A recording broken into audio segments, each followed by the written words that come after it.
សួស្តីបងប្អូនទាំងអស់គ្នាមានមនុស្សជាច្រើនតែងតែឆ្ងល់និងចោទជាសំណួរថាហេតុអ្វីបានជាមនុស្សភាគច្រើនតលតែរៀបការរួចឬមានគ្រួសារទើបចាប់ផ្ដើមប្រឹងប្រែងគិតគូររកស៊ីចង់មានចង់បានហេតុអ្វីមិនប្រឹងពេលនៅលាវឲ្យមានបានឲ្យហើយទៅហើយប្រសិនបើចុងក្រោយនៅតែត្រូវហត់នឿយប្រឹងរកលុយដដែលតើចាំបាច់មានគូជីវិតធ្វើអ្វី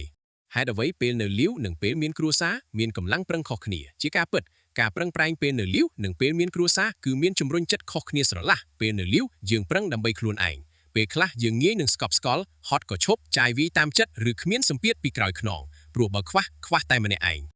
ពេលមានគ្រួសារគោលដៅជីវិតត្រូវផ្លាស់ប្ដូរទាំងស្រុងយើងមិនមែនប្រឹងដើម្បីតែខ្លួនឯងទៀតទេប៉ុន្តែប្រឹងដើម្បីមនុស្សដែលយើងស្រឡាញ់ដើម្បីអនាគតកូននិងដើម្បីកសាងសុវត្ថិភាពឲ្យគ្រួសារបន្ទុកនឹងក្តីស្រឡាញ់នេះហើយដែលคล้ายជាម៉ាស៊ីនរញ៉េរញ៉ៃជំរុញឲ្យមនុស្សម្នាក់ខិតខំប្រឹងប្រែងទ្វេដងដោយមិនហ៊ានរៀបរាប់ពីភាពហត់នឿយឡើយសំណួរថាបើត្រូវប្រឹងរកលុយដដែលចាំបាច់មានគូធ្វើអ្វីចម្លើយគឺគូជីវិតមិនមែនបង្កើតឡើងដើម្បីមកជួយរកលុយមួយមុខនោះទេ1ជាកម្លាំងចិត្តនិងជាជំរកផ្លូវចិត្តរកលុយម្នាក់ឯងវាលហលហេវនិងឯកោណាស់ប៉ុន្តែពេលមានគូជីវិតពេលត្រឡប់មកផ្ទះវិញហត់នឿយប៉ុណ្ណាក៏មានមនុស្សចាំសួរនាំមានមនុស្សចាំលើកទឹកចិត្តនិងចែករំលែកស្នាមញញឹម2ជាដៃគូរួមសុខទុក្ខមនុស្ស2នាក់ប្រឹងរួមគ្នាគិត2នាក់ជួយដោះស្រាយបញ្ហា2នាក់គឺតែងតែមាំទាំនិងឆាប់ទៅមុខជាងមនុស្សម្នាក់ឯង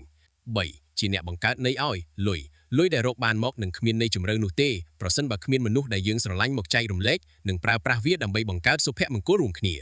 សរុបមកការប្រឹងប្រែងរកលុយពេលនៅលាវគឺជាការរៀបចំគ្រឹះឲ្យខ្លួនឯងប៉ុន្តែការប្រឹងប្រែងជាមួយគូជីវិតគឺជាការកសាងអនាគតរួមគ្នាគេមានគូជីវិតមិនមែនដើម្បីរំពឹងឲ្យម្នាក់ទៀតមកធ្វើឲ្យយើងមាននោះទេប៉ុន្តែគឺដើម្បីមានមនុស្សម្នាក់ឈរប្រៀបស្មារួមសុខរួមទុក្ខនិងរីករាយនឹងផ្លែផ្កានៃភាពជោគជ័យជាមួយគ្នា